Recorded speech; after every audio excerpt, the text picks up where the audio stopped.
Après l'orgie, le désir et la différence sexuelle, voici venir le rayonnement de tous les simulacres érotiques et le kitsch transsexuel dans toute sa gloire. Pornographie postmoderne si on veut, où la sexualité se perd dans l'excès théâtral de son ambiguïté et de son indifférence. La libération sexuelle aura eu pour effet de laisser tout le monde en quête de son genre, de son identité générique et sexuelle.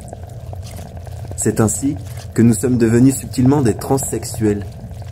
De même que nous sommes devenus secrètement des transpolitiques, c'est-à-dire des êtres politiquement indifférents et indifférenciés, politiquement androgynes et hermaphrodites. Jean Baudrillard. De cette citation, tirée de son écran total qui est une appréciation que d'aucuns aujourd'hui considéreraient comme réactionnaire, même hétéronormative, s'esquissait déjà cette tension qui transpire aujourd'hui du coup.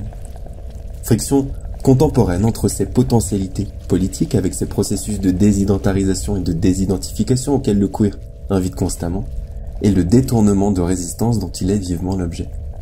Détournement qui tend à en faire une identité rendue fixe et disponible, un retournement mainstream qui le dépolitise et le propose à la vente, à consommer, à emporter, en prêt-à-porter, le réduit même à n'être qu'un aplat iridescent sur des paupières.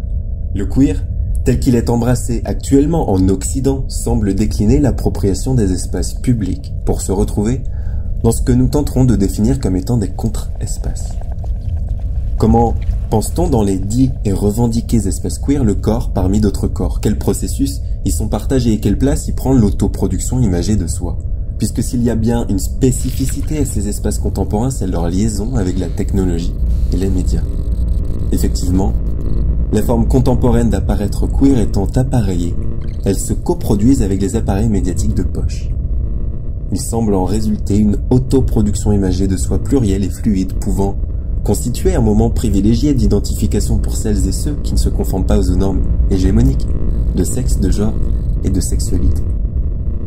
Cet autodesign et ce personal branding, en paraphrasant ici Marion Zilio, où l'on est à la fois auteur et œuvre de son auto-ornement, s'accomplit toutefois en partie du moins dans des dispositifs numériques d'entreprises privées, sorte de panoptique inversée ouvert à l'exposition et à la publicité de soi. Alors nous nous demandons que produit et qui coproduit cette visibilité queer contemporaine. Car si, comme l'énonce Peter Zendy, regarder, voir et faire circuler les images relève du travail, quelle exploitation du regard s'y joue? Une considération économique du queer donc. Ce travail qui s'ébauche et dont le commencement est organisé pour l'ouverture de l'année universitaire 2020-2021 sera l'occasion donc de fréquenter cet objet de recherche qu'est le queer. Un objet un peu décati, même intimidant, qui propose de véritables boîtes à outils conceptuelles. Assurément, donc, se trouve là l'une de nos premières hypothèses.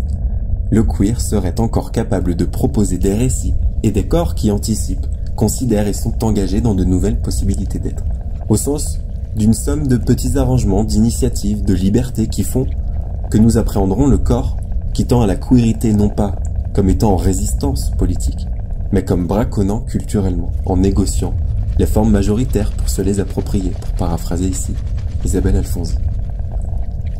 Puis, si comme l'écrit Sam Boursier, les théories et mouvements queer se situent à la jonction entre l'analyse de la production du corps moderne et l'émergence revendiquée de corps post-modernes, et est, comme il le souligne, une anatomie politique très concrète bien au-delà de la question homosexuelle, nous aimerions parler de potentialité queer.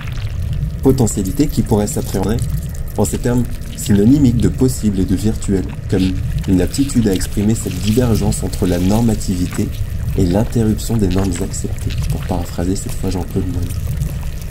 Le queer comme potentialité pour se référer au queer comme idéal d'Esteban Munoz, ce ensuite et là-bas queer, ou comme le disent assez joyeusement les Canadiens, cette futurité queer.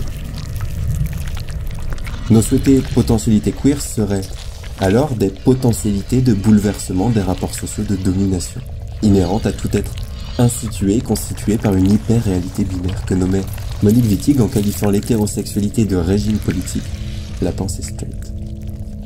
Notre préoccupation donc sera de savoir si et comment nos souhaitées potentialités queer contemporaines sont susceptibles d'exercer une action politique si micro soit-elle, ou si les créations identitaires et les spatio-temporalités parfois hybrides qu'elles participent à constituer ne forment finalement que l'autre versant de ce à quoi elles tentent d'échapper.